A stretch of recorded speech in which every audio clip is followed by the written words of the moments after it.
the Burlington Board of Appeals to order. The first item, but before we get started, if I could just ask everyone that's on the meeting to just mute their microphones when they're not speaking. I'll leave enough time for everyone to speak. It's just sometimes this background noise, it makes it hard to hear the person that is speaking. That being said, the first item on our agenda is a continued hearing for 180 Cambridge Street, Dollar Tree signage. Is the applicant here to speak on this? Yes, good evening, Mr. Chairman. Can you hear me okay? Yes. Okay, great. Good evening, Mr. Chairman and members of the board. For the record, Attorney Mark Vaughn here tonight with Reamer and Bronstein representing Anchor Sign and Dollar Tree in connection with this matter.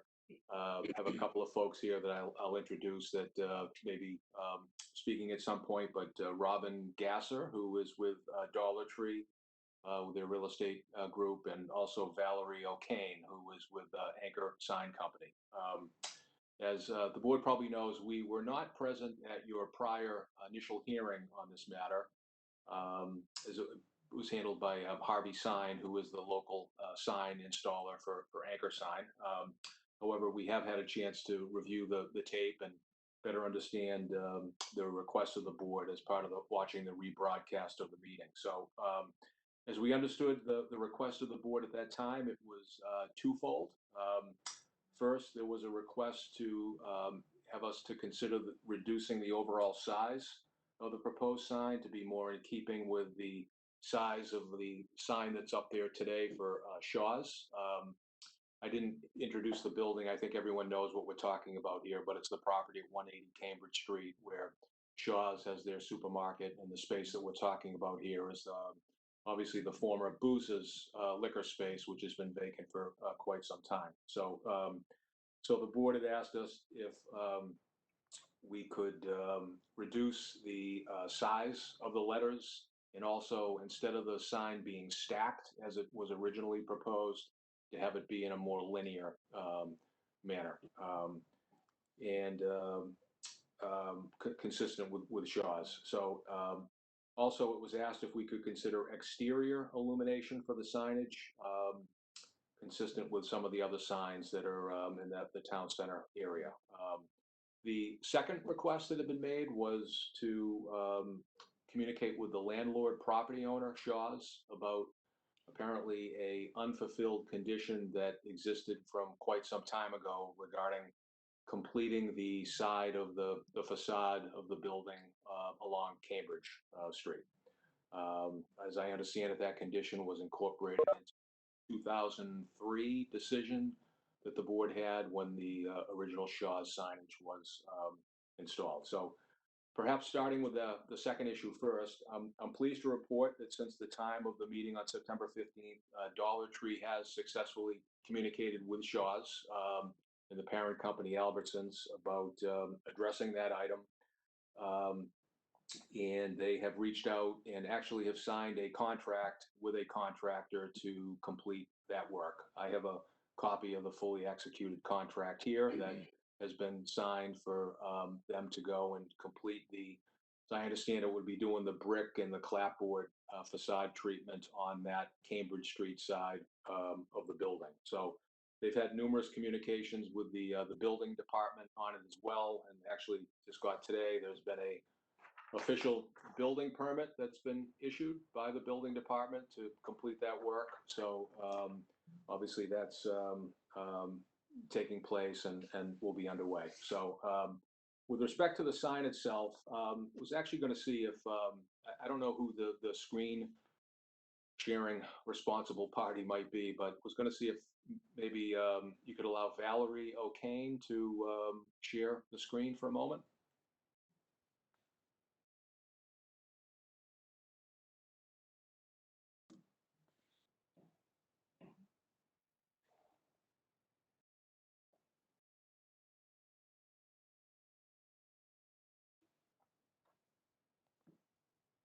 Joellen?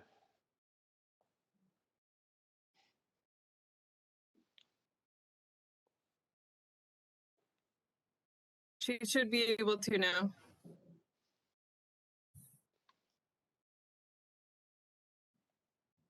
Can everyone see my screen?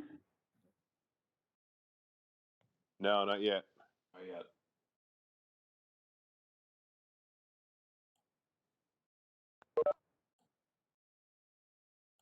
How about now? Yep. Here we go. Yep, I can see it at least. Mr. Chairman, can you see, and members of the board? Yeah, I can see it on my screen now. Okay. So the first slide obviously is meant to show the location, again, 180 Cambridge Street. I think you can, in green is highlighted the space that exists where Booz's was, and that's the space that Dollar Tree is looking to go. I think you can see the distance that that building sits back from Wynn Street, which is the main traveled way, which I'll speak to in a moment. But basically, what we are requesting from the board is to have the sign. We have reduced the size of the sign from what it was originally at. It was those stacked letters. The letters were going to be 36 inches stacked over one another. So the option that we are requesting is this option here, which is 30-inch high letters for Dollar Tree, and then with the logo placed right above it. At 30 inches in height, it would be actually considerably smaller than the existing sign that is on the building today for Shaw's. Those letters are at least 4 feet in height, if not more, when you factor in the H in the Shaw's, and then there's a logo above that as well. And we actually have a photo of that we can show in a moment. But you know, we feel that this sign at this size, the 30 inches, is appropriately sized, just given the the facade on which it would sit, and as well as the distance that the building sits back from Wynn Street. So we would respectfully request that the board allow for the sign to be internally illuminated as was originally presented. And the reason for that is pretty simple. I think the slide I just pointed to in terms of the distance of the property from the street, but I don't know, Valerie, if you can pull up that photo as well that I know I sent to Joe Ellen today. I thought might be if the so I actually took this photo from Wynn Street just to give the board a sense. And I know many of you probably travel this road every day, if not multiple times a day. So, but where that cursor's pointed to right now would be where the Dollar Tree sign would be, and you can see Shaw's sign to the right. Again, those letters are considerably larger than the letters that we're talking about. But the concern with having a exterior gooseneck illumination is that we feel that the sign would be difficult during the evening hours to actually be seen with that level of illumination on it. Again, the distance is close to about 300 feet, or almost a football field from that traveled way. So we're concerned that the lighting with the gooseneck would not be sufficient to adequately guide motorists and safely let them know the business that's there. I would also add, and I know the board is aware, there is no freestanding, pylon sign of any nature at this location. So this would be the only sign for Dollar Tree. So it's all the more important that it be something that could be sufficiently visible to, someone that's out on the street. So, I do recognize that there are some other buildings in the town center area that do have that gooseneck. I know Rockland Trust and Santander Bank come to mind, but I guess why I would ask the board to consider that, those buildings do sit right on the roadway, very close to the roadway. So I think that the gooseneck lighting in those instances actually doesn't put the property to a disadvantage in terms of not being able to be seen. So, so with that, Mr. Chairman, that's my story, and I'm sticking to it. So, be happy to answer any questions that you may have. But we think that the revised, sign proposal here is, obviously significantly smaller than what was originally proposed, square footage wise, as well as the height of the letters themselves. And and also obviously the Shaw's, the completion of that work along the side of the building will be taking place. So thank you. All right, we'll start with questions from the board. Jim, we'll start with you.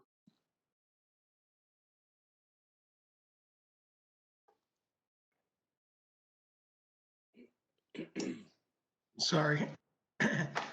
So the copy that I'm looking at, or this copy doesn't, what are the dimensions of the Dollar Tree lettering?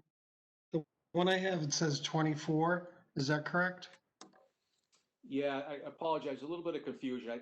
We sent different options and different lighting methods as well between the internal and the gooseneck, just so you had everything in front of you. But Valerie, maybe you could speak to this particular rendering. Well, the one that you just flipped to was the 24-inch, but the one we had just shown was the 30-inch. Is that right? Yes, yes, and here's the detail page. I'm not sure which page you would prefer. So yes, the letters are 30-inch. The logo is 42 inches. And this is the option that Dollar Tree would prefer, as Mark had mentioned. But yes, so 30 inches is what we are going for. You do have some 24 inches, as Mark mentioned. We gave some other options, but this is the one that we are really pushing for at this point. And do you have a rendering where the logo precedes the wording Dollar Tree? So it's all in the same line?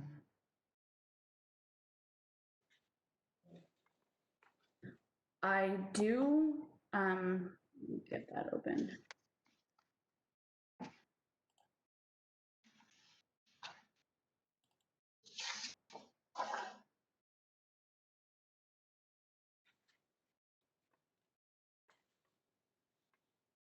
I'm not sure if you can see the revised. The smallest the only way that we could get it in a linear with the logo next to it was to go smaller with the letters. Dollar Tree would really like to see their logo up in the peak, as that's more visible than keeping everything linear. To go back to what Mark was saying about safety with the road, having it up higher at the peak would allow better access from the road. But I'll let Mark speak to that more. Yeah, no, I think you basically said it. I think the concern, Jim, and to the board members is that at 24 inches, it would be really difficult to see the sign from the roadway. I mean, there is only one driveway coming into, I might add, if you're heading on Wynn Street, heading towards Burlington. So, you know, to the extent that signage is, you know, the purpose and intent of it is to be able to, not in a garish manner, safely guide motorists to a location. I think that, you know, the 30-inch does accomplish that without people having to squint or, you know, do whatever in order to safely know where they're going. So. Okay, thank you. Any more questions right now, Jim? No, I'm all set. Okay. Charles, questions?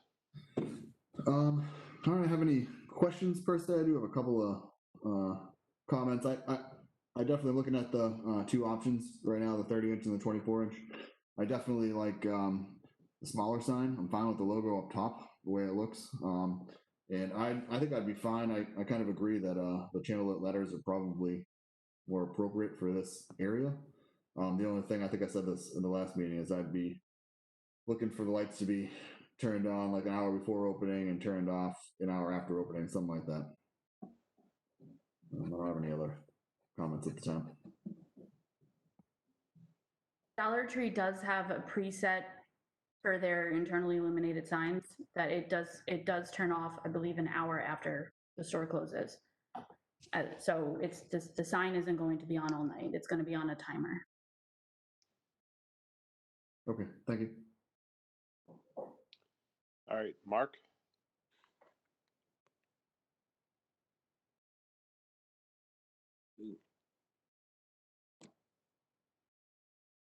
Hello, can you Hello. hear me? Yep. Okay, no, I have nothing at this time. All right, John. Hi, so I wasn't here for the original meeting, so I won't be voting on this tonight, but I have been watching some of this stuff. I'm okay with either I do like the gooseneck light better, but I'd be okay with the internally lit. But I need to talk about something else for a minute. So the landlord here is Shaw's. And back when the board granted Shaw's their sign, Osco Pharmacy was not a part of it. I don't believe that sign's legal. If Mark, if you remember, we did talked about it once when Sandia came in, but the board at that time seemed to want to just keep moving forward with it. But I think that, you know, before you go approving any more signs for this building, that Shaw's should apply for their variance for that Osco pharmacy sign and make it a legal sign. I'm hoping that, you know, you don't vote on this tonight and we find out whether that's good or not, whatever. But those are my comments.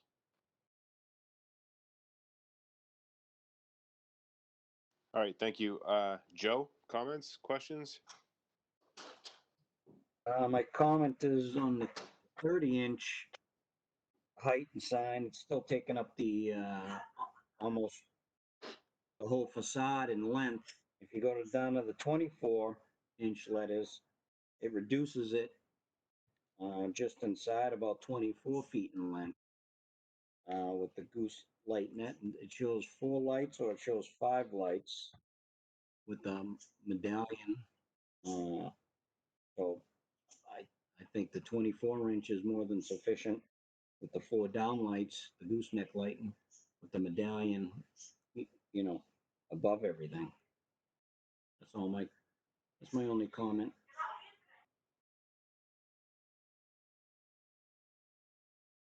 All right, Adam.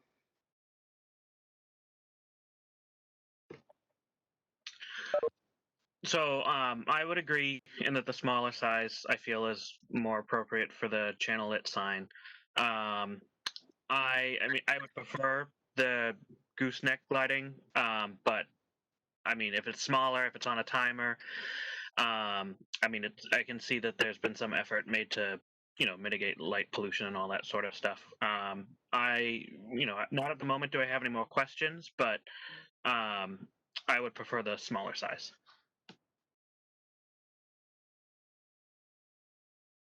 Okay. A question on the proposed sign. It's just channel letters internally illuminated, and the light would come out through the front, right? It's not halo lit. That's correct. And there is a baffle on it, so the light it's not as strong. We do put layers on the letters. Okay. And like I mentioned, it will be on a timer as well. Yep. I can understand the point of this building being further away from the street, so the size being an issue. But I guess my preference is definitely for the gooseneck lighting, and I would, in my opinion, be more willing to give a larger size with the gooseneck lighting than. But if we didn't do the gooseneck lighting, I'd be looking for the smaller size as well. I agree with John's comment. I thought I had heard rumors, and I have a packet from the building department that doesn't seem to show that the Osco drug, I think it's Osco drug or Osco pharmacy sign that's on the building there. So I mean, if that's an outstanding issue with that property, now is obviously the only time we're going to be able to resolve it. It's the same concept as the end of the building that was supposed to be done with a previous approval that wasn't done. So I think we're going to need to work through that too, which isn't necessarily Dollar Tree's problem, but it's a problem on the site that we need to deal with. So If I could on that sure. topic, I mean, not to interrupt you. I apologize if you're not through, but just before you close discussion on that point. But so So look, I mean, it's I think it's, well, first off, I'm actually not familiar with the Osco sign situation in terms of, I did not have any involvement with it. We didn't represent Shaw's at the time that they came in. I know Mr. Sullivan indicated that it may have come up as part of the Santander. If it did, I actually don't recall the discussion. If it did, I apologize. But I mean, I'm certainly more than happy to bring it to Shaw's attention to be able to look into. But, you know, I guess I would just ask for the board, it's a very, very challenging retail environment right now, to say the least. And I know this space has been vacant for quite some time. They have a tenant that is a solid operator, Dollar Tree. I'm not sure if you're familiar with their operation, but I've been to their store before, and, you know, I think that they certainly serve a good need in terms of what they provide. And we would respectfully ask if this could be approved tonight, so that they'd like to be in there, you know, I think as early as November. And that's why the signage is important, you know, obviously for them to open. I mean, I can certainly bring back this concern about the Osco and what the history is there to Shaw's, for that to be looked into further. But again, I would like to think that just the fact that, you know, you asked for something a few weeks ago about, you know, the side of the work. We get a building permit, and, you know, basically less than 3 weeks. You know, we're trying to be responsive. So, and as for the sign itself, I think, Valerie, you know, please correct me if I'm wrong, but if the board is not willing to do the 30, then the 24 would be our second choice. But if it weren't internally illuminated, it would be really difficult. So. Okay. Mr. Chairman, may I? Yeah, go ahead. So I understand they want their sign and they're in a hurry. If I was here at the meeting 2 weeks ago, I would have brought it up then. But that was the same thing that was said when Santander went in, that they would talk to Shaw's about it, but nothing ever came of it. If you go ahead and approve the sign tonight, it's my opinion that Shaw's isn't going to do anything about the Osco Pharmacy sign. And I just think that sign, I believe it's an illegal sign. I don't think it should be there. Not that I would have voted against it had they asked for it, but it was never even requested. Again, I ask the board to hold off voting until we can get that resolved. Thank you. Well, John, I appreciate your comment. I apologize if, did I represent Santander at the time? Actually, I don't even know. You did. You Okay. did. So, and you, I don't remember it being brought up. I got to be brutally honest with you. I just don't recall that. I'm not challenging you on anything. Yeah. That. Yeah. I'm just saying, this is if we don't do this, we will never have the opportunity again till one of the two tenants switch or something, you know? And hopefully that won't be for a very, very, very long time. But the board has a responsibility to do what's best. And I think, it's my opinion, that that's the way we should go. I don't know what everyone else thinks, but that's what I think. You know, I want to see if, actually, I know we had a bunch of folks on our side that were communicating today. I'm actually not even sure who's on this call right now, but we may have a representative of Shaw's on the line. So I'm saying that kind of blindly, but if so, I would ask him to speak on this if he would like. Hey guys, Jim Birch, who's from our legal department, and myself, Matt Palmer, I'm in the business real estate side. We're both on the call tonight. So we're happy to help address or alleviate any concerns. And I guess just one, in terms of the end wall, the brick and overlay work, that's been contracted. So we have a signed contract in place with a local general contractor to do that work. And in full disclosure, tonight's the first I've ever heard about the pharmacy OSCO sign. So certainly happy to look into that. That's the first I've ever heard of that.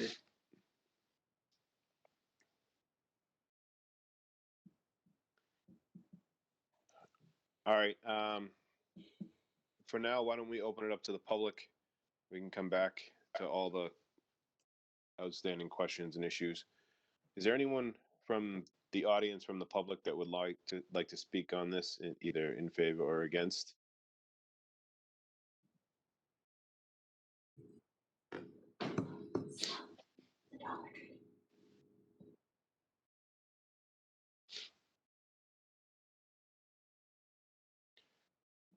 All right, I'm not hearing anyone right now. Why don't, unless the rest of the board disagrees, why don't we leave this open for the moment, just while we have our discussion?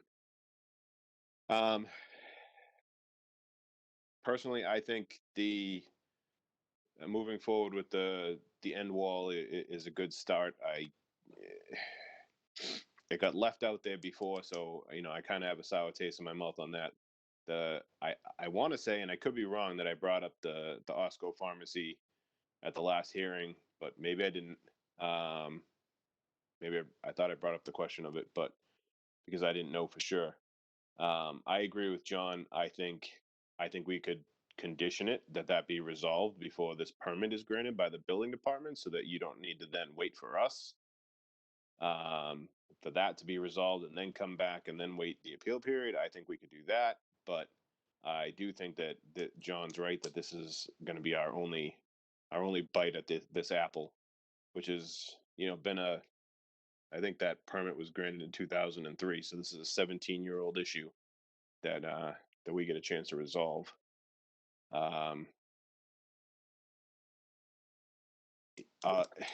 We'll see what the rest. Go ahead. Yeah, I can speak to that. And I wasn't at the last planning and zoning meeting. And so I'm glad to join and be a part of it and contribute tonight. And so I'll certainly look into that, this evening and first thing in the morning to figure out what's going on with the OSCO component. In regards to some history, back to 2003, that language was put in there prior to Albertsons coming on as owners. And so I speak from the Albertsons corporate office in Boise, Idaho, and Shaw's is one of our banners in that market. So certainly slipped through the cracks when we purchased the Shaw's chain or the Shaw's properties. Weren't aware of that at all. With this Dollar Tree deal, it has gotten triggered to address, and I'm happy to provide some more specifics on that. The general contractor that's doing the work is Vertec, and the contract has been signed by both parties. We have all the internal approvals from Albertsons corporate office here in Boise, Idaho, that's done. And the brick and other materials for the wall have already been ordered. They're due to arrive in about 2 weeks. And the time frame for the actual work to be done is estimated at 3 weeks, with a target completion date for the work to be done mid-November to potentially November 20th. And so I just want to give some detail to let everybody know that long overdue, but very much in motion, and headed towards a completion date. And we'd love to be able to pursue or seek approval for the Dollar Tree signage in tandem or at the same time, in good faith, knowing that all this work is underway on our side in regards to the wall.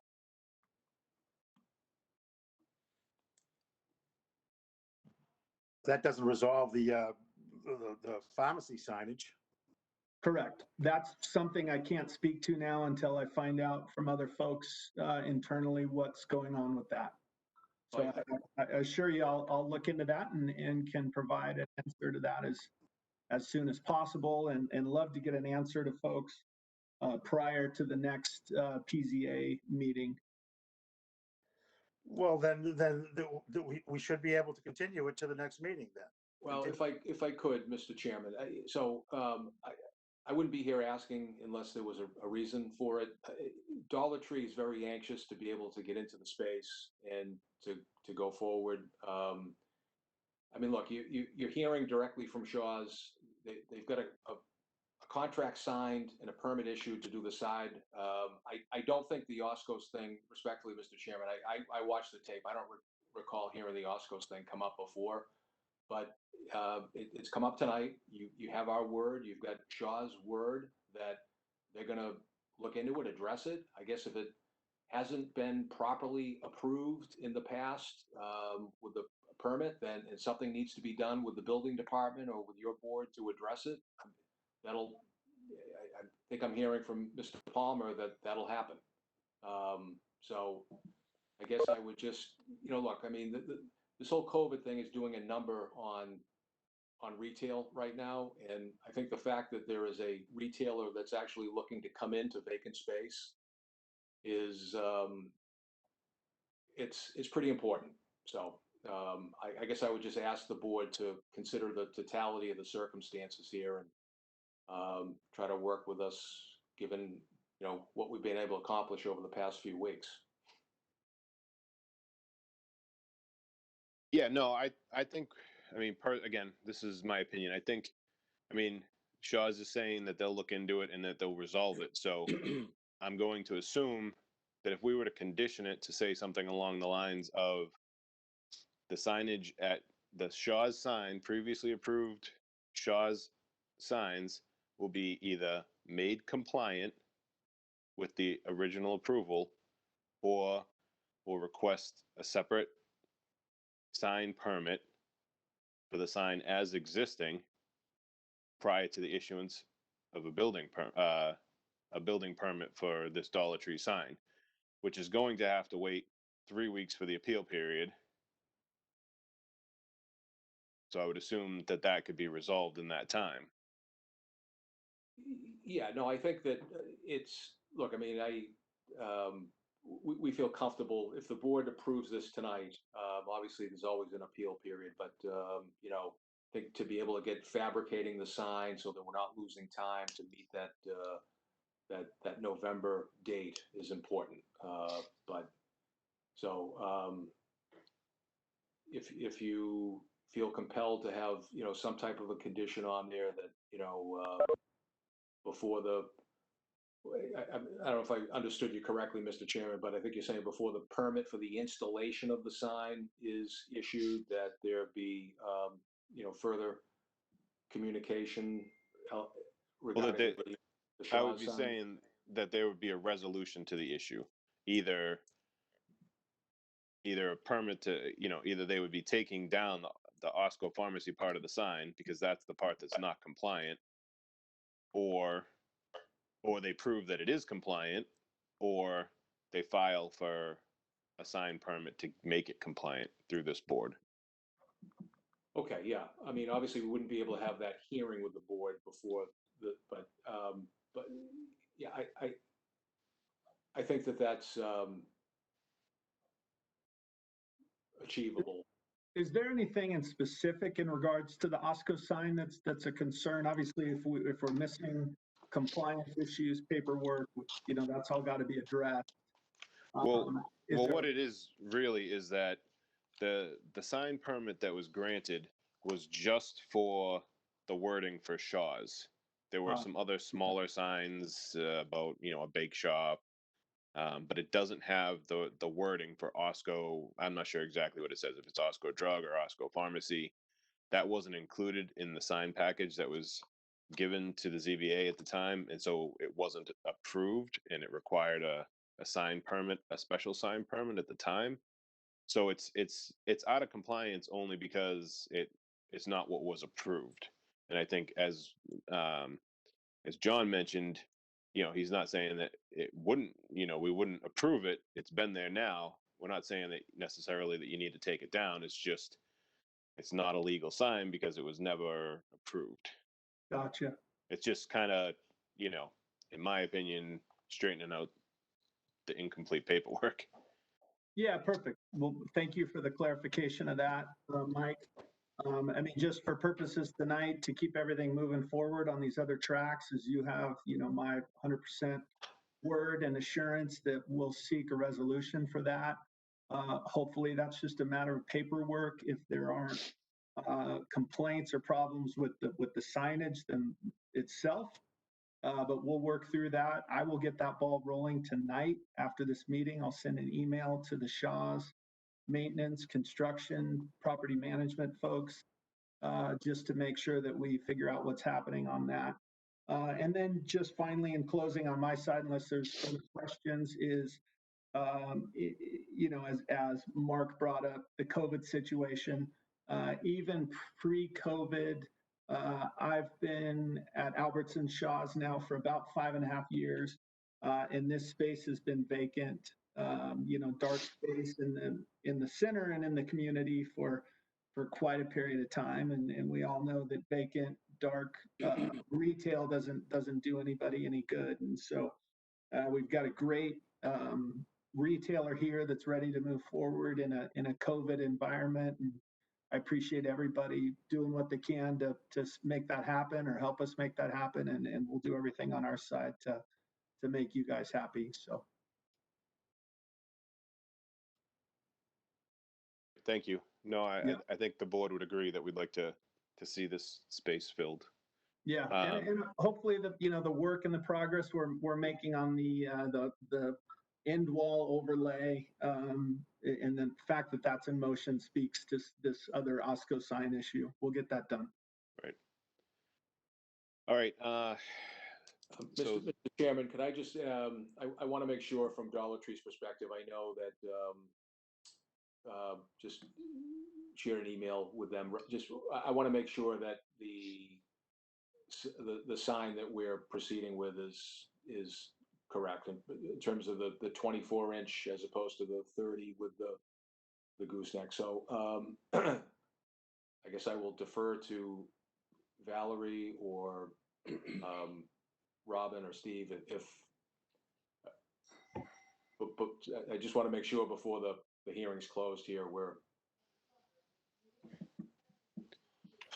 Yes, hi, this is Robin. I think we would prefer, if the board allowed, to do the 30-inch letters, the larger letters, with the gooseneck and the logo above. It's just our concern, of course, is being seen from the street. And if the gooseneck is what the board wants, we'd rather go with the larger letters to hopefully be seen better from Wynn Street.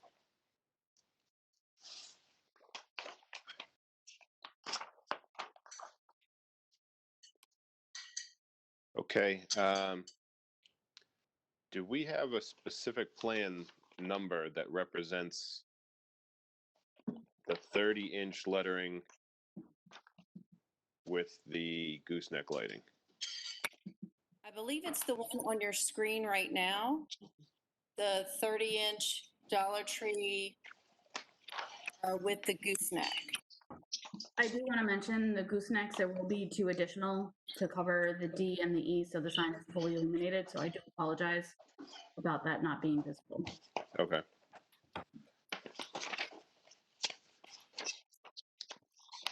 All right. We might just need to grab, I don't know that I have that. I have a lot of plans in front of me. If that's the way that the board goes, we might just need to grab a plan reference off you, but let's, this is still open to the public. I'll see if anyone else wants to speak in the public on this before we go back to the board.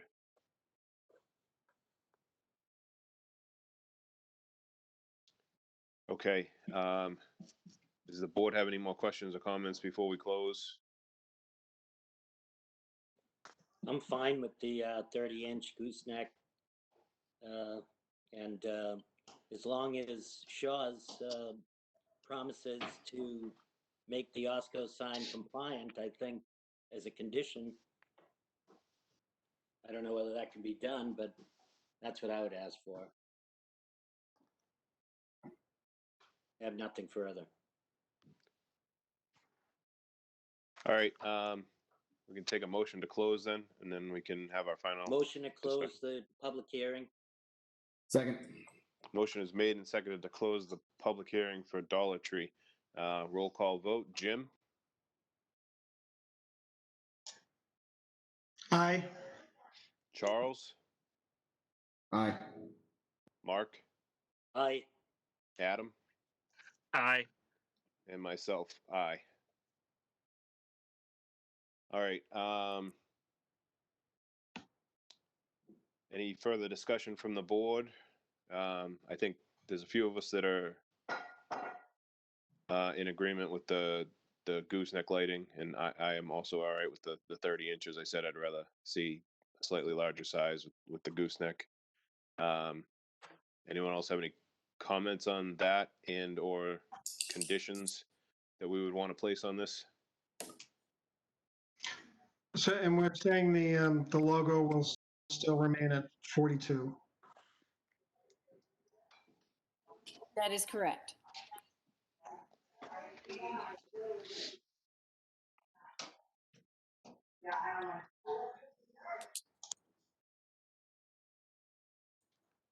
All right, if we don't have any other comments, we'll take a motion if someone wants to make one.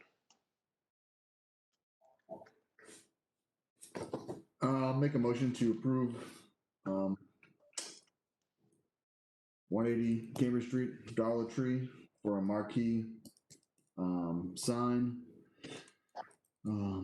as shown on plan number DL-8661.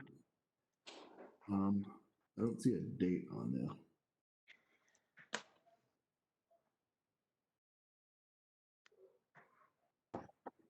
The date 10/5 down all the way at the bottom.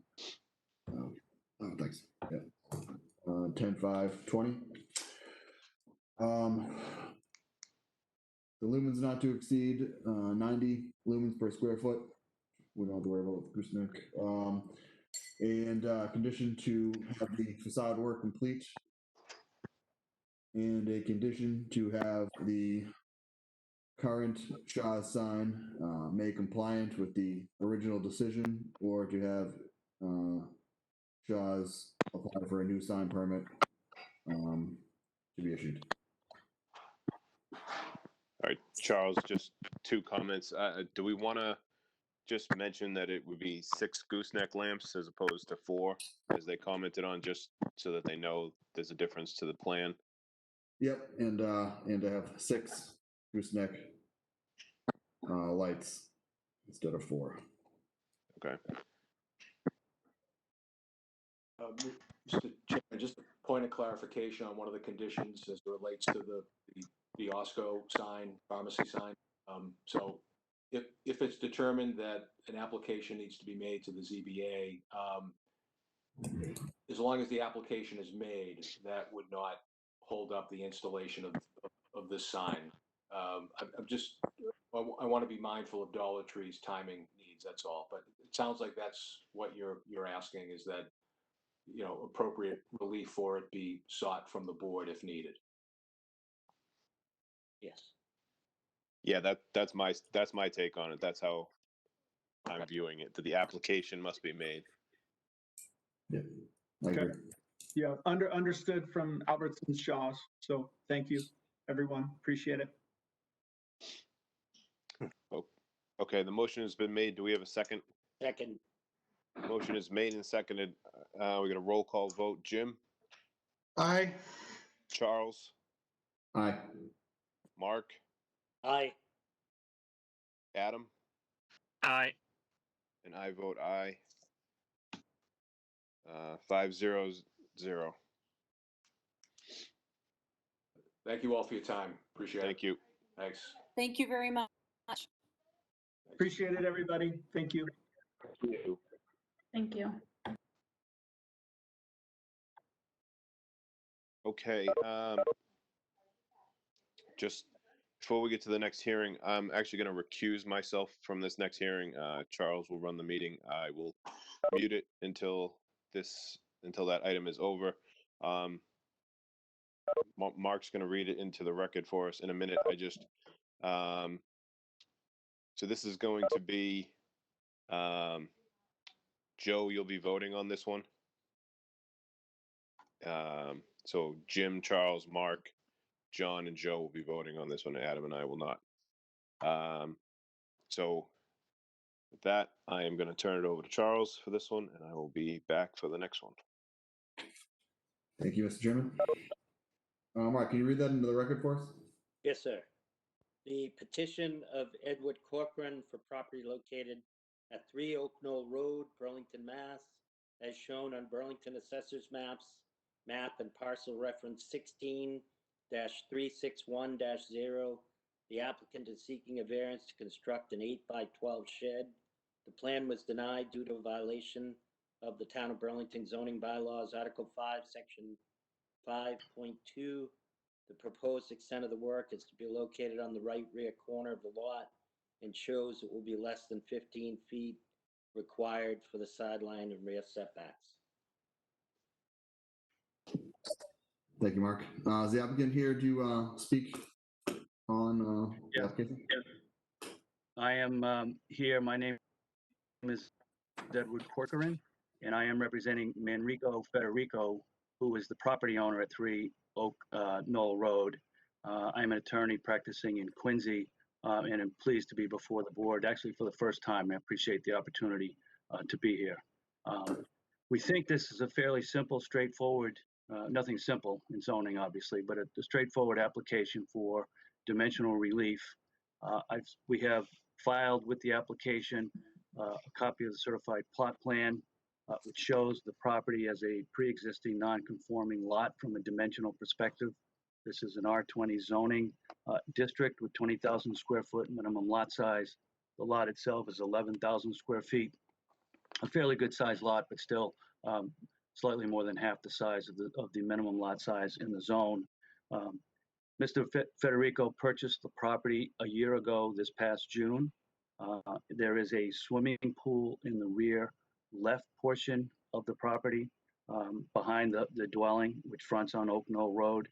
There's also an underground propane tank that's shown on the plan towards the right rear corner of the lot, which the combination of those two items makes it difficult to think about locating a shed in too many locations on the property. The shed itself would be a Reed's Ferry type shed. It's 8 feet by 12 feet.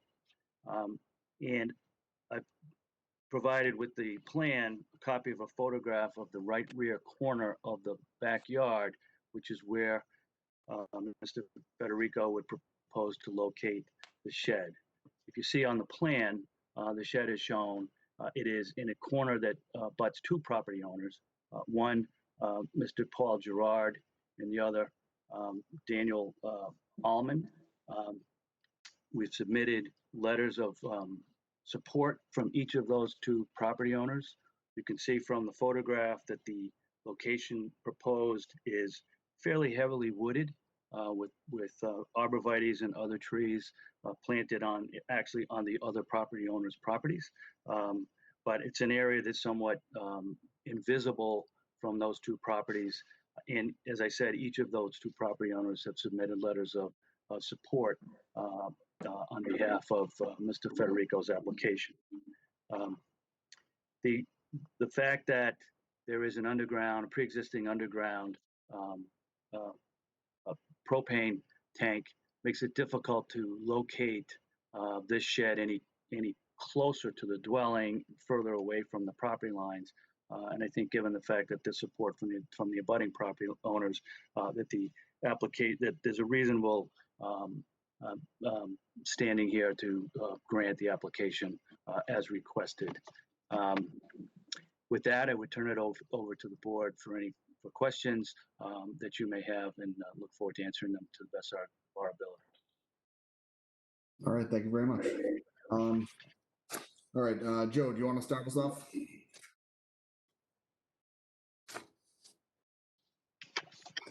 Yes, I got a question. What's the dimension from the propane tank to the shed? I know there's a code for propane to a structure. There's a setback.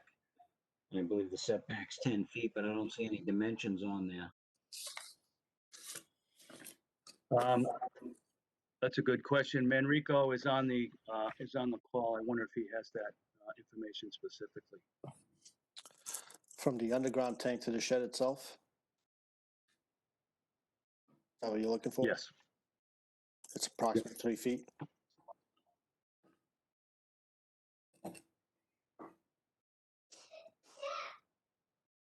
Obviously, Sure, that's the question. Yes, the fire department has a setback code off a propane tank, and I believe that setback code off of any structure is 10 feet.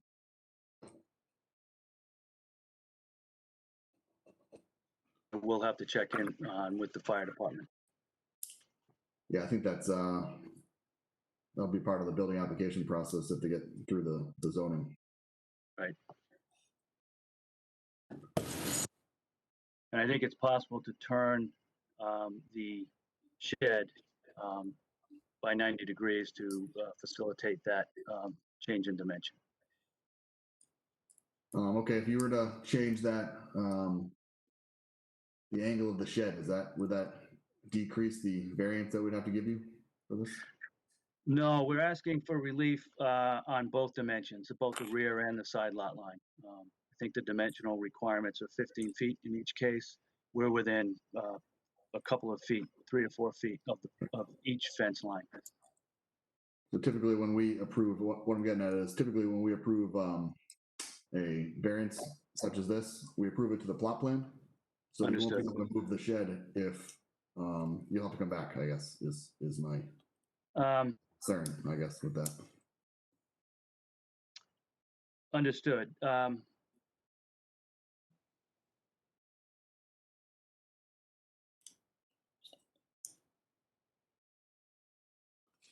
So, well, I think while you're thinking about it, why don't we go around the room still and see what else is on anybody's mind. Carly, Joe, you have any other questions?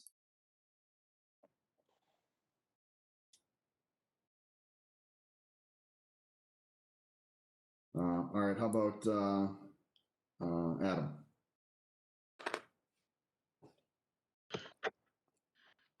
Other than having more information about that propane tank setback variance, in general, I think looking at the photograph of the corner of the lot, it is pretty secluded or hidden from view. So, and the fact that the two neighbors are okay with it, you know, I'm not opposed to it. I would like some more information on the propane tank setback, though. Okay, thank you. John? Yeah, thanks. Do we have those letters on file from the two neighbors? I do. I can read them in the record. That's as long as you have. That's cool with me. And I have no problem with it, other than what Joe has said about the propane tank. So I'm on board with that. But as long as none of the other neighbors are opposed to it, there wouldn't be any problems with me. Okay. I did submit copies. I'm sorry. Oh, go ahead. I did submit copies of letters from the application packages. Yep, I have them. I'm going to read them in the record once we open the public hearing. Mark? I have nothing. I think that the issue relative to the tank, needs to be fleshed out. But other than that, I have no objection. Okay, Jim? No, I'm good. Thank you. All right, so I don't really have any questions either. I think it's pretty straightforward, especially with the propane tank in the area. I am concerned as well with the setback off of the propane tank. But I think we open up the public hearing, and before we do that, I'm going to read into the record the two letters that we received. All right, first letter is from Dan Almond at 1 Okino Road. We are writing as the butters to express support for the application of Manrico Federico for a variance to allow him to install a shed in the right rear corner of his property at 3 Okino Road. Mr. Federico has met with us and shown us his plans, and we think that it is appropriate to put the shed in that location. Thank you for your consideration. The second letter is from Paul Gerard, from 1 Joanne Road. We are writing as abutters to express support for the application of Manrico Federico for the variance to allow him to install a shed in the right rear corner of his property at 3 Oak Knoll Road. Mr. Federico has met with us and shown us his plans, and we think that it is appropriate to put the shed in that location. Are there any other people from the public that would like to speak in favor or against this application?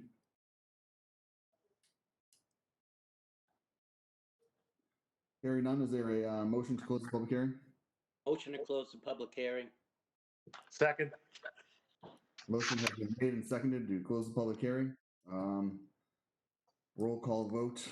I'll start with Jim. Aye. Me, aye. Mark? Aye. John? Just a point of clarification. I mean, we're voting to just close the hearing, or we're voting? Close the public hearing. Just to close the hearing? All right, aye. Joe? May I ask a question regarding that? I think it would be helpful to know whether or not the board would want to condition its approval on satisfying the issue with respect to the Yep, that propane tank, Yep, that vote is or just to whether or close the not you public need us hearing. to continue. Yep, that vote is just to close the public hearing. Understood, but if you close the public hearing, are you able to reopen it if we need to come back? Yeah, I don't think that we, yes, we can, but I don't think that we will need to. Okay. So my suggestion, I think that you're hearing that you have support for this variance. My suggestion is that we continue it so that you can get clarification from the building department, maybe an email to the zoning board before the next hearing. And if you need to change the plot plan, you can. So that way we can just vote for it once instead of having to have you reapply. That sounds great. When would the next hearing be? I don't know. Joellen, when's it? October 20th. Right. Is there any other discussion from the board before we take a vote? No. Okay, is there a motion to continue the hearing? Motion to continue the hearing. Second. Motion has been made and seconded to continue the hearing to our next hearing. Do another roll call vote. Jim? Aye. Me, aye. Mark? Aye. John? Aye. Joe?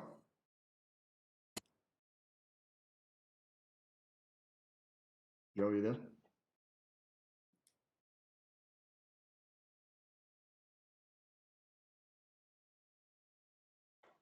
You know, listening.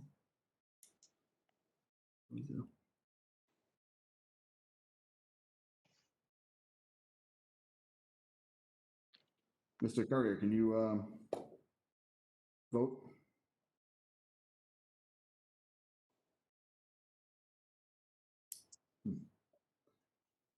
Okay, I'm gonna have, I think that he must be having technical difficulties, so I'm gonna have Adam vote. Aye. Okay, so we'll see you next, in 2 weeks. And if you can email Joellen or the main zoning board with the clarification and any new plot plans, we can see them before the meeting, that would be helpful. We'll get that as soon as we can. All right, thank you very much. Thank you.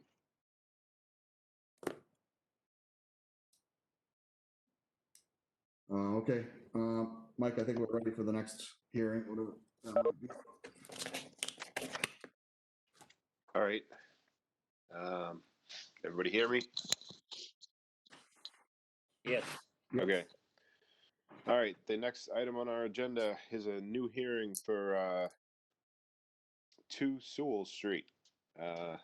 Mark, can you read that into the record for us, please? Yes, sir.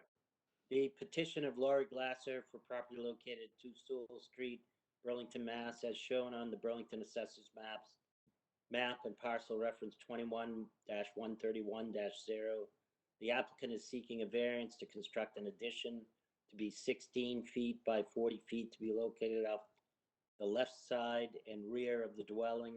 The plan was denied due to violation of the zoning bylaws, Article 5, Section 5.2.0. The proposed addition is to be located 10.37 feet off the left side of the property, and the line required setback is 15 feet. Okay, thank you. Is the applicant online? I'm here. Okay, can you please give us an overview of what you're looking to do and the reasons for your variance? Sure. My name is Laurie Glasser, and I live at 2 Sewell Street. I purchased the house in, I think, 2004. It's a ranch, got a lot of yard behind it. It's a long range left to right, no basement. So the utility room with the oil tank and the burner are built into a room to the left of the house, facing the house from the street. So there's also a shed, sort of just to the left and back of the house, which was there when I purchased the house. The plan is to move that shed backward. It's currently on cement blocks to make room for a one and a half car garage. I was born and raised in Burlington. I've always lived in this town. I have no plans of leaving. I love the quiet feel and peaceful feel of this neighborhood. So rather than trying to sell and buy again, I just plan on staying here with this minor and helpful renovation. Well, I'm not old, I'm getting older, and I want to plan to help make certain aspects of this easier. I've had plans drawn to show the addition of the garage and a carport and a repositioning of the shed in order to make room for the garage.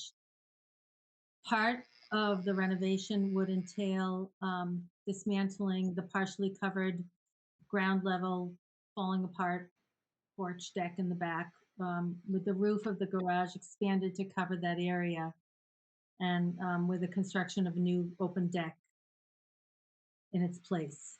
While the garage will not be attached directly to the physical house due to the setbacks, the lack of available footage to the immediate left side of the house, the intent is to have the garage attached to the porch covered by the roof so that I can get there from my house without entering the elements of snow and things like that. In July, I had 3 large pine trees that were just to the left of the shed cut down, kind of in preparation for this. Those pine trees were a natural barrier in between my house and the abutting house at 4 Sewell Street. They hung really low and they were like a wall. The proposed garage and repositioning of the shed would help combat that barrier between the 2 yards. So that's the construction project being proposed. I think you have a plot plan, and as you can see, the front left corner of what will be the garage is going to be, I think you said 10.37 feet from the property line. The real hardship with this and the reason for that I need the variance, the hardship for the variance is that it's the best location for the garage and the existing driveway and the shed are already there. And the shape of the lot is kind of angled. It's an angled lot line, which prevents a better location. I don't know. I know that there are 3 things or 3 criteria that need to be established in order to obtain a variance. I have those things if you want to hear more at this point. You know, briefly, the homes on all the street, if you drove down here, they all look different. We've got ranches, we've got big houses, we've got capes, we've got ones, I don't even know what they are. So I would, you know, say that this would not really change anything with the look of a consistent style of house. I also do have the abutting neighbor read immediately where this would be effective on in between our 2 houses. I have that neighbor's permission as well as all of the surrounding neighbors who can sort of see my house from their house. And I have a letter. I did, hopefully you have a copy of that letter with signatures of those 5 surrounding neighbors. I don't know, I have a lot to say, but I think that's it. I'm happy to answer any questions. Okay, thank you. Before we get started with the board, Joellen, do we have a copy of those letters, the signatures on file? I do not. I asked Amy for it, but she's extremely busy, so she didn't get it to me yet. Okay. I do know that I know there is one at the town clerk's office. Okay. All right. All right. Let's. I can read it to you if you want. It's just a paragraph. It's very legal. I wrote it and had people sign it. Yeah, sure. Why don't you read it for us, and then just let us know who signed it real quick, and then we can go around and see the comments from the board. Okay. So in support of the variance to Article 5, Section 5.2.0 to add the garage addition to be 16 by 40 and shed relocation to make room for the garage, the proposed garage is to be 10.37 feet at the front left corner of the left side of the house property, and the Burlington zoning bylaw requires 15 feet. And then the signatures are Victoria, I don't know, Nguyen. She's my Schultz, essentially is her last name.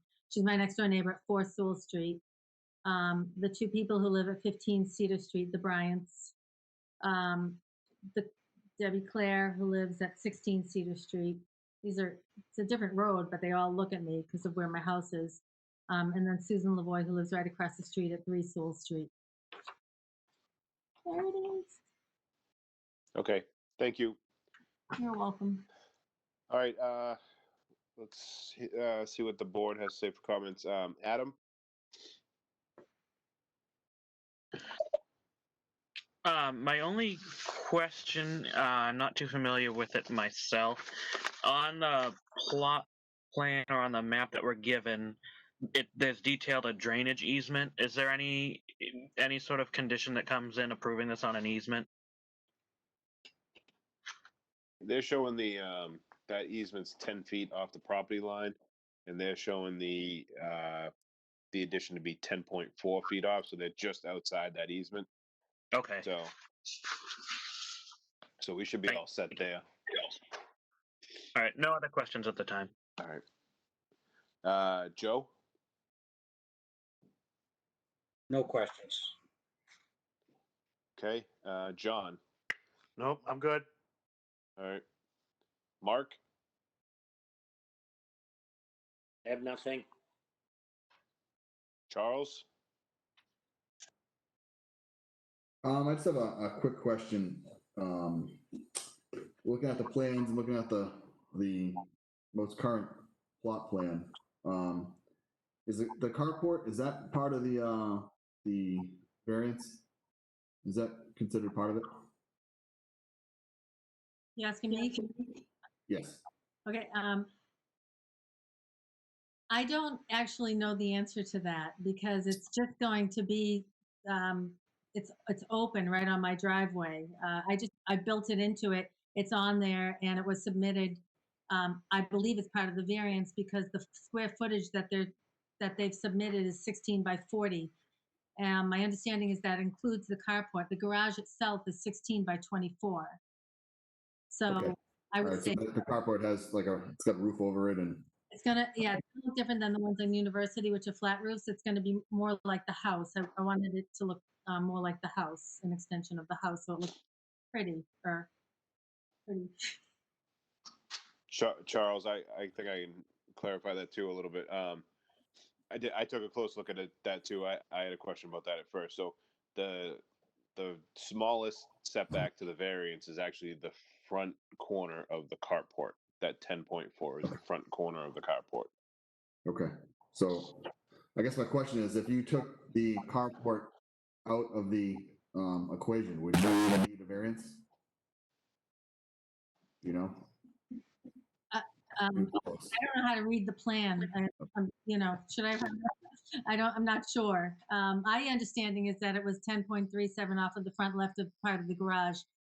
which is going to be immediately attached to the carport, because the idea is to be able to park the car under the carport and then just drive into the garage if we choose to move in there. So I believe that the front left corner of the garage is going to be at that same 10.37 demarcation as the front or the front left corner of the carport, attached. Okay. I don't have any questions. Any other questions right now? Okay, Jim? No, I'm all set, thank you. Okay, I kind of had a similar question to Charles's point about the carport and whether it was necessary.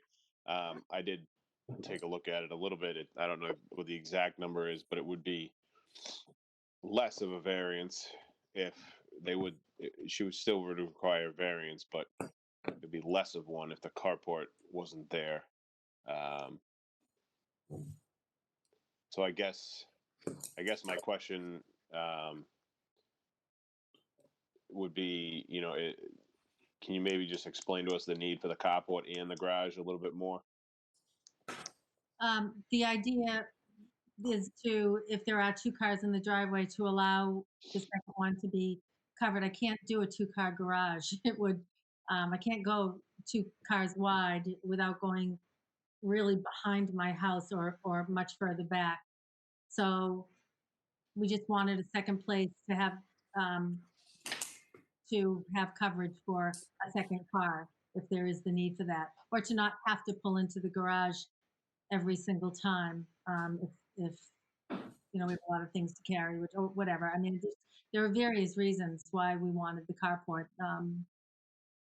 We figured while we're doing the construction, while we can't have a 2-car garage, let's make it as usable as we can if there is a second car. Okay, so this is your alternative to a 2-car garage then? Basically. Okay. Because we don't have any storage either, so the garage is a little bit longer to allow for storage in the back for the snow blower and things like that, because we don't have a basement or a usable attic. Okay. All right, that was all I really had. This is a public hearing, so I'm going to open it up to the public. If there is anyone in the audience that would like to speak in favor or against, please one at a time.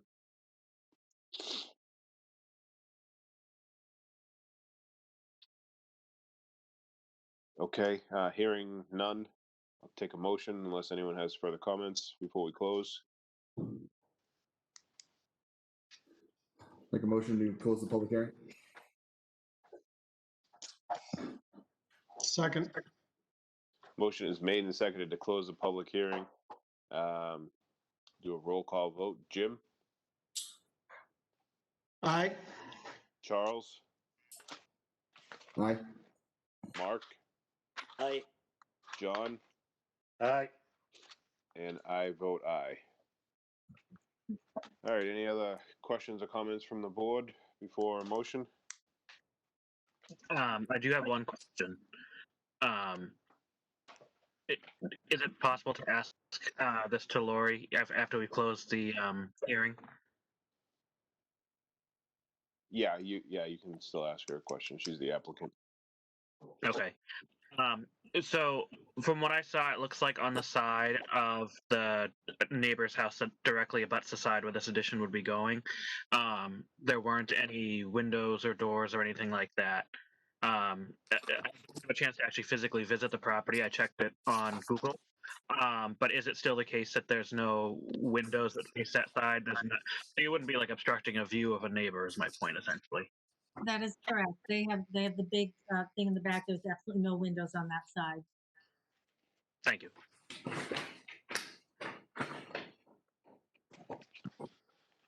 Okay, if there's no other questions, we can take a motion.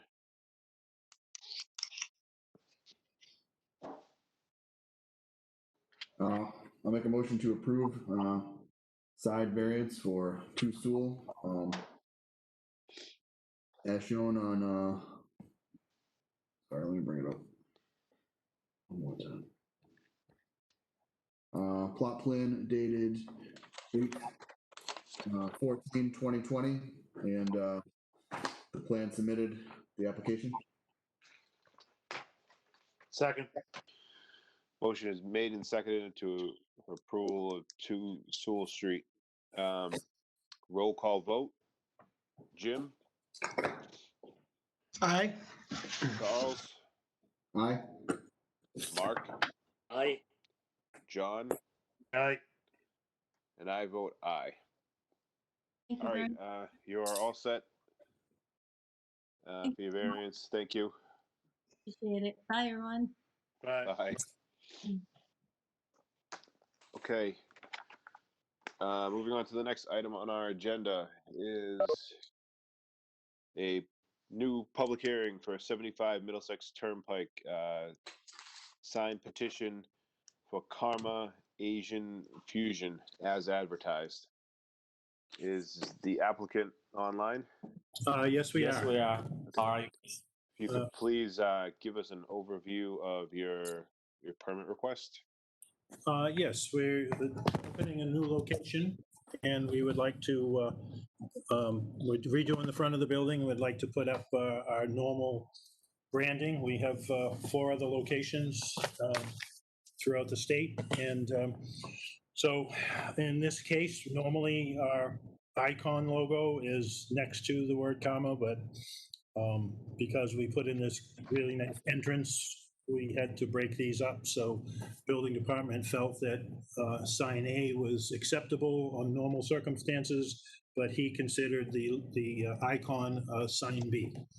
So we're here respectfully to request that you look at this. We're trying to create a very pretty front and it be visible at the same time and keep our branding and our identity throughout the state the same. So if anybody has any questions or thoughts or things they might need to ask, I have Iverson, the owner of the corporation, with me.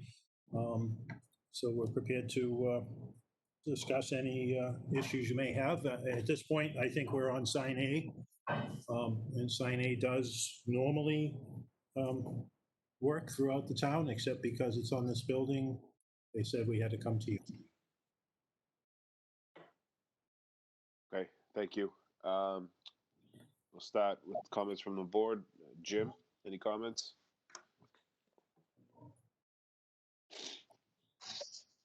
So with the circular logo, is that the one that we're? This one? No, sign A is the Karma Asian Fusion. Okay. And it's normally in compliance, except because of some other previous Board of Appeals hearing, you guys wanted to see everything that went on this building.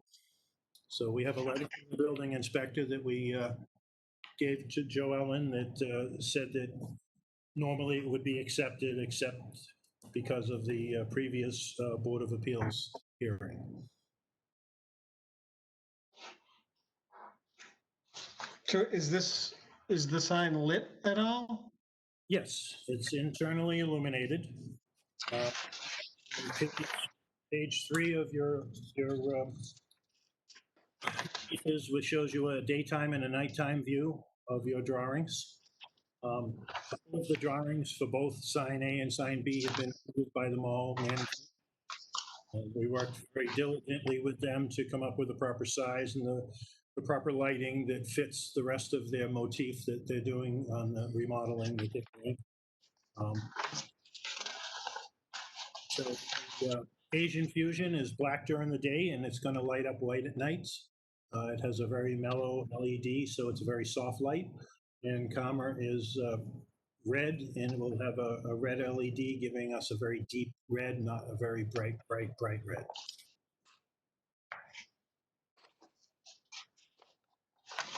Okay. I didn't have anything else. All right, Charles? Yep. So just to clarify, both signs are part of this application. Yes. right? Because the, I know all the signs, even if my right on the last, on a couple of other signs on that building. Yep. Okay. So, I mean, my only comment is that, this building scares me, because there's gonna be so many signs on there at some point. You know, do you have any locations that maybe don't have the logo Karma circle? Is that branding, or is that just a sign? No, the circle is branding, which normally would be to the left of Commer, but to lay out, they have a very, very unusually wide storefront here, and to lay it out so that we didn't think everything was stuck together, and to keep a letter size that we feel could be readable from a reasonable distance, we moved it to the left of the opening. So it's a full brand is what we're showing. Okay. But in this case, we felt that entrance, which is going to be really cool, is going to be a nice piece. We did have extensive talks with the mall management about fitting in with everybody else's, and we're absolutely no bigger or no brighter than anybody else's. And the logo being pushed to the left there actually has a nice look to it, and it seems to work because of the big entrance. Okay, and just remind me, to the left of that logo, is that just open space, right? There's no building to the left of you directly? No, that's only the loading zone. Yeah, it's an open area for loading zone, so we have nobody on the left side. Okay, all right, thanks. That's all I have for right now. Okay, Mark, questions or comments?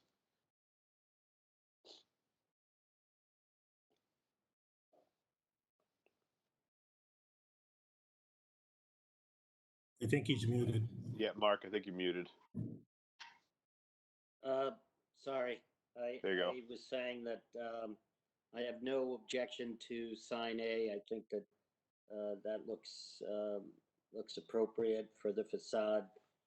I did have some questions, as Charles did, regarding the logo, but and I think, as the applicant has indicated, that something is needed there to sort of fill that space. But I'm wondering whether 5 by 5 is the appropriate size for that sign, and I'll listen to the rest of the members, or I'll listen to the applicant on that if they want to address it. Well, we actually started out with an 8 by 8, which we were fashioning after the big logos that, as far as the designers felt that it looked absurdly large there. So we put a 4 by 4 and it looked a little small. So we tried a 6 by 6, and we all ended up at the point of a 5 by 5. Okay. Just because we felt that it didn't overwhelm that area. We run a great facility, and we like to look very high-end and professional. So we didn't want to overwhelm that area, and we feel that the 5 by 5 is kind of fits perfect, is what our opinion is. Okay, thank you. Thank you. Okay, John? Thank you, Mr. Chairman. So, what he says was, on all your other locations, the logo is right before the word karma? Our logo is to the left, our icon logo is to the left of the comma, yes. Yeah, well, that to me would read comma Asian fusion. I already think that we're going to have many sign problems down the mall to begin with. I personally would like to see one of the comma signs go away. I think it's just too much. It's redundant. You don't need, in my opinion, to have 2 comma signs on either side of the door. Oh, on a storefront? That's 65 feet. Well, that, came up with our inner discussions, but we have a 65-foot frontage. And we, looked locally around it just so happens that our icon logo, so Karma Asian Fusion is a logo and Karma is our icon, completely lit differently. If you look at the lighting diagram, the red does not light up, just the white. So it's a very subdued, soft look. And in the expanse of a 65-foot storefront with the size of the Karma Asia Fusion, we really felt that it's not going to be confusing whatsoever, and that it is part of our brand, and we would respectfully say that it's something that we need. When we put it to the left of our Karma lettering logo in other locations, it's about 10 or 12 feet away to the left. It's not like on top of it. So it reads separately, and it's lit differently, so it reads completely differently. Yeah, well, I mean, I can tell you that if you came to us with it like that, I would vote against the entire package altogether and send you back to the drawing board as far as I'm concerned. Yep. But looking at it, I'm just real worried with the mall and the amount of signage we're going to have down there. You know, everybody that comes before us is telling us, "Oh, I have to have it. I have to have it." I don't understand why you have to have the 2 Karma signs, and I'm not convinced to vote for it yet. So. Okay, so we went, across the street and down the street and around the corner, and there's a lot of redundancy if you don't go too far away. With the Wild Wings, has 2 humongous logos and 2 sets of lit letters. Yard House, same thing, 3 sets of oval yard houses. I mean, we think we're being very conservative, very reasonable, and very classy looking in comparison to some of these other things. I mean, Blaze Pizza has 2 giant signs, and then they have a big icon logo of a flame. Our icon logo just happens to be a type of circle that's not solid, and it's discreetly lit. And I don't know if redundancy is a bad thing or a good thing. I guess that's an opinion. But we really fashioned. Excuse me? That's my opinion. Yep. We really fashioned it to be a classy looking layout and a nice looking design and a beautiful storefront. Now, there's nobody to the left of us. What the mall does with other signage is up to them. We tried to conform to the neighborhood, to the sign next door, and we're the only 2 signs in that area.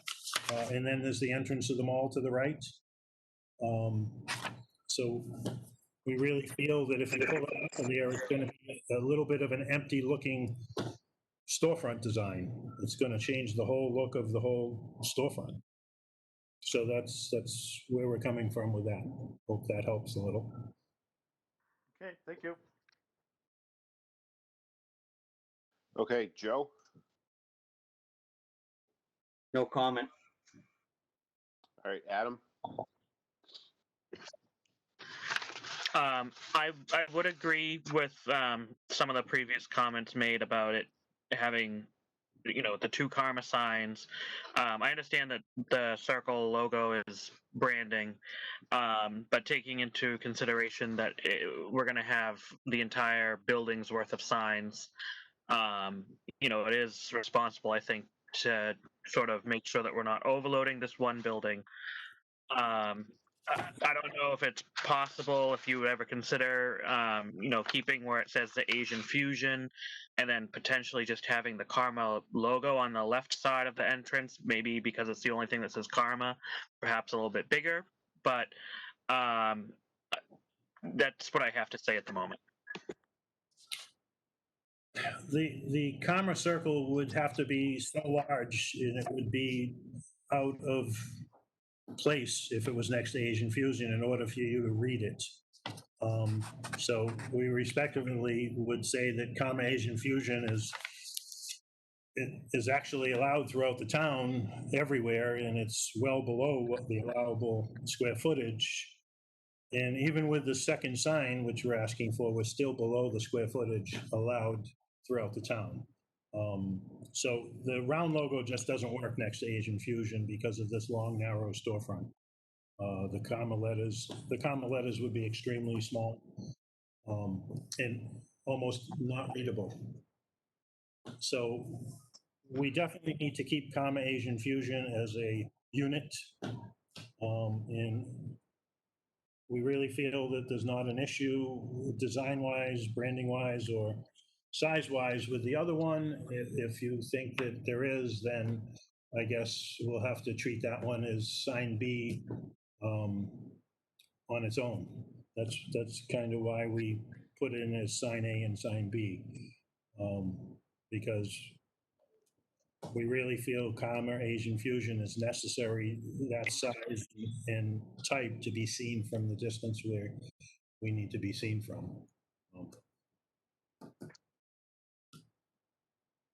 I don't know if that helped anybody, but. All right.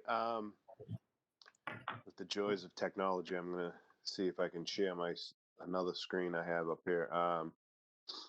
Joellen, do you need to give me permission to do this, or can I just do this? All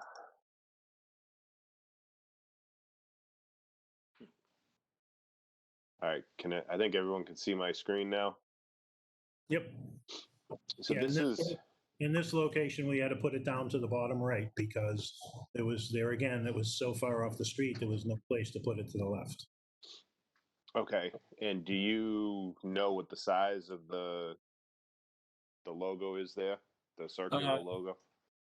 The lettering is a 48 inches. Yeah, the lettering is 4 feet because we're really set back in a mall. And this No, is I'm sorry. I'm talking about the circle. Yep, that's a 5 round circle, and it's actually lit exactly like the way we light it. So it's a backlit, and then just the push-through letters, comma, are lit. And I don't know if that looks redundant or if that looks really just kind of really nice looking, which is the way we designed it to be. Yeah. I guess I'm just really surprised that that's a 5-foot circle. That's a 7 foot by 14 foot tall piece that it's on. Okay. I think from my perspective, I got to think about the size of it. I agree. I think I don't necessarily have a problem with having both. I just think that the smaller circle, the karma circle, is more going to be pedestrian scale anyways. So I think it could be scaled down a little bit. I don't mind how. Probably for a few seconds. So you're comparing the Westford store. The storefront of Westford is a 45 feet. No, 48 feet. So right now the Burlington one is a 65. So we have a wider storefront compared to Westford. I mean, we're certainly willing to show you the scale of a 4 foot circle in that left area where it's sitting, but you're going to see it's very tiny. And we're actually looking at that as more of a pedestrian type image as well. And that's why we came up with 5 feet, because design-wise, we honestly thought that fit the nicest into that area and looked the best without overwhelming the area. If you guys want to make a recommendation on resizing, we really want to try to open the facility at the end of November. So if we can keep sign A if it's okay with everybody, if it's okay, and condition the sign B approval based on you approving the new size, if you'd like to see it. But when you see it, it's pretty small there. Yeah, I think what you've heard from a lot of the board members is this is obviously at the Burlington Mall, and there's a lot of signage going into that area because there was a very large tenant that moved out. And what our concern is to just see sign upon sign upon sign coming in, and someone wants one sign, then they want 2 or 3. I know the examples that you gave, and some of them are in plazas and some of them are standalone. So we take everything for the location that it's at. And I hear your arguments, but as I said, I think that circle personally is as you agree to, is more of a pedestrian scale type of sign. So I'm all right with having something there, but I think scaling it down would go a long way. And I know it will probably be small on the scale of that, what is almost a blank wall, but that could be addressed by another architectural feature other than a sign, if that was a concern. Do you have a suggestion on size? I mean, I'd like to see what 3 and 4 feet circle looks like. And I'd like to know what the size of the lettering would be in those two instances.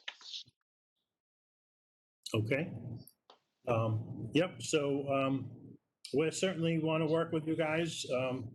So the question would be, in order to keep our timeline, can we, because we came in for sign A, sign B, can we get a conditional approval on sign A with, do you do administrative approval on different sizes? If you approve that it's okay to have, would you do an administrative approval on size so we don't have to wait another month for the sizing? Well, what we could do is we could split the hearing,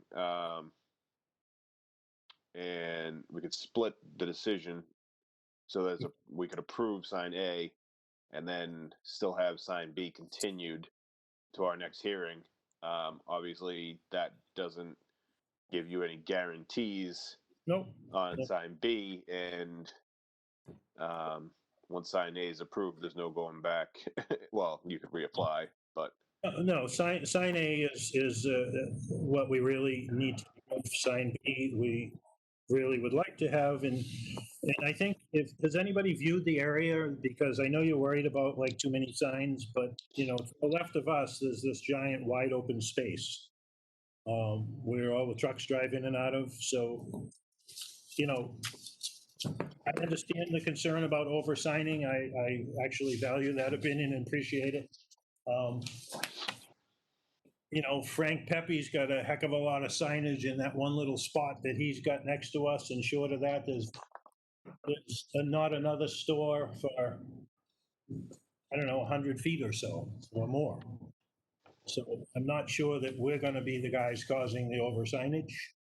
But we're more than happy to split it like you suggest and come back with, I think a 3 foot you're gonna see is gonna look silly, but we will draw a 3 foot, 4 foot, 4.5 foot, and show progression and give you the letter size of each.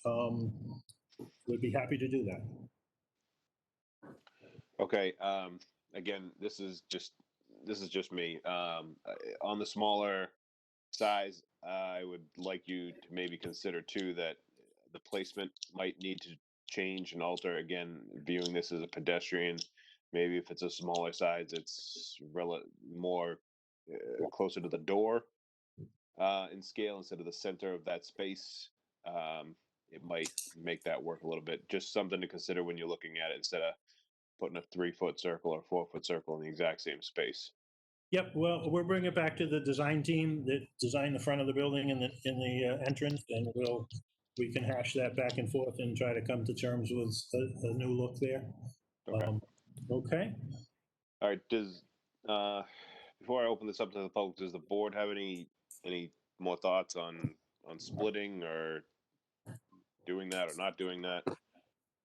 I'm in favor of the splitting. Yeah, me as well. I'm still having a hard time with the circle logo. So. Good with that too. Okay. Let's open this up to the public. This is a public hearing. If there's anyone in the audience that would like to speak in favor or against this proposal, please speak up and we will listen.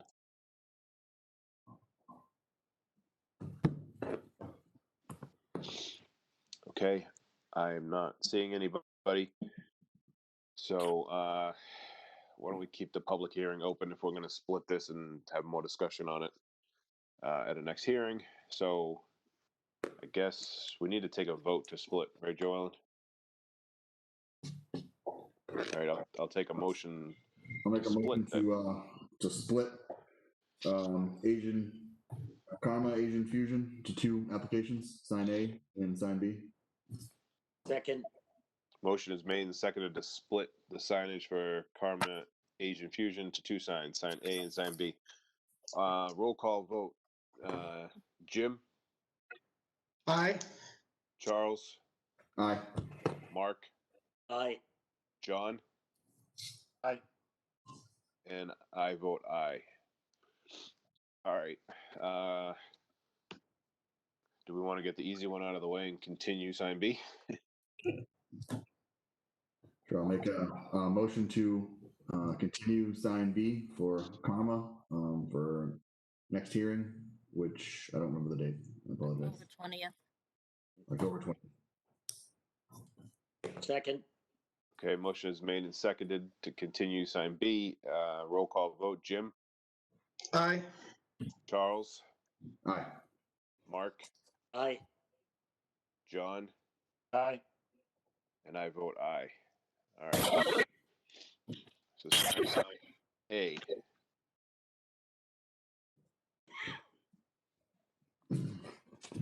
All right, correct me if I'm wrong. We have to close. We split it into two hearings, right, Joellen? So we have to close the hearing for this. Is that right? Okay. Make a motion to close the public hearing on sign B. No, sign A. Sign A, I'm sorry. Second. Motion is made and seconded to close the hearing on sign A. Roll call vote. Jim, Aye. Charles, Aye. Mark, Aye. John, Aye. and I vote aye. 5-0. Excuse me. Okay, now we can take a motion for sign A. I'll make a motion to approve sign A for Karma Asian Fusion. As shown on plans dated 8/8/20. With the condition that the lumens not exceed 90 lumens per square foot.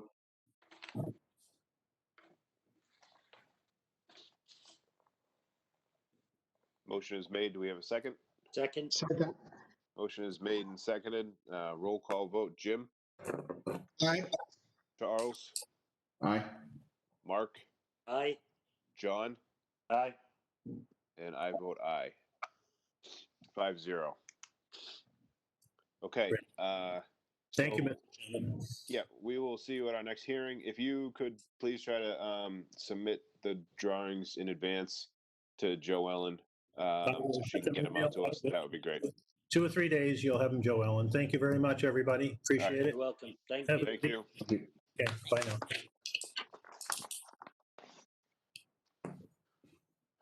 Okay, the next thing on our agenda is review of the minutes from September 15th. Has everyone had a chance to review the minutes? Yes. Make a motion to accept the minutes. Second. Motion is made and seconded to accept the minutes.